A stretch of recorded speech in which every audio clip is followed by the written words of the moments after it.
നിർമ്മാണത്തിലെ അശാസ്ത്രീയത മൂലം ഒട്ടേറെ ആക്ഷേപങ്ങൾ കേട്ട എടവണ്ണ കൊയിലാണ്ടി സംസ്ഥാന പാതയുടെ പ്രവൃത്തിയിൽ വീണ്ടും ആക്ഷേപം. റോഡ് പ്രവൃത്തിയിലെ അപാകതകൾ പരിഹരിക്കാൻ കണ്ണിൽ പൊടിയിടും പോലൊരു റീടാറിംഗ് പ്രവൃത്തി നടത്തിയതിനെതിരെയാണ് ആക്ഷേപം ഉയരുന്നത്.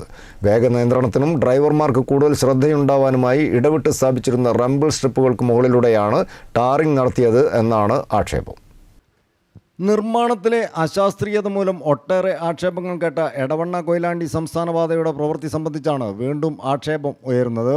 റോഡ് പ്രവൃത്തി സംബന്ധിച്ച് നിരന്തരം പരാതിയുണ്ടായതിനെ തുടർന്ന് മനുഷ്യാവകാശ കമ്മീഷൻ വരെ ഇടപെട്ട് കരാർ വ്യവസ്ഥ പൂർണ്ണമായി പാലിച്ച് റോഡ് നവീകരണം പൂർത്തിയാക്കണമെന്നാവശ്യപ്പെട്ടിരുന്നു.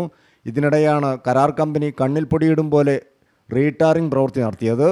ടിപ്പർ ലോറി പോലുള്ള ഭാരമേറിയ വലിയ വാഹനങ്ങൾ കടന്നുപോയതിനെ തുടർന്ന് പലയിടങ്ങളിലും ചാലുകൾ രൂപപ്പെട്ടിരുന്നു.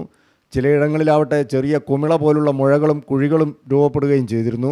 ഇവിടങ്ങളിലൊക്കെ ശാസ്ത്രീയ അടിസ്ഥാനത്തിൽ പുനഃപ്രവൃത്തി വേണ്ടിടത്താണ് പേരിന് ടാറിംഗ് ചെയ്ത് കരാർ കമ്പനി മുഖം മിനുക്കിയത്. എരഞ്ഞിമാവിനും ഓമശ്ശേരിക്കുമിടയിലായിരുന്നു പ്രധാന പ്രശ്നം. ഈ പാതയിലെ ഏറ്റവും അധികം അപകടം നടക്കുന്ന മാടാമ്പുറം വളവിലും ഓടത്തെരുവിലുമെല്ലാം പേരിന് റീടാറിംഗ് നടത്തുകയായിരുന്നു. എന്നാൽ ഇവിടെ വേഗനിയന്ത്രണത്തിനും ഡ്രൈവർമാർക്ക് കൂടുതൽ ശ്രദ്ധയുണ്ടാവാനുമായി ഇടവിട്ട് സ്ഥാപിച്ചിരുന്ന റംബിൾ സ്ട്രിപ്പുകൾക്ക് മുകളിലൂടെയാണ് ടാറിംഗ് നടത്തിയത്. റോഡിന് കുറുകെയുണ്ടായിരുന്ന ഇവ ഇപ്പോൾ ഇത്തരം ഇടങ്ങളിലൊക്കെ ഒരു ഭാഗത്ത് മാത്രമായ അവസ്ഥയാണ്.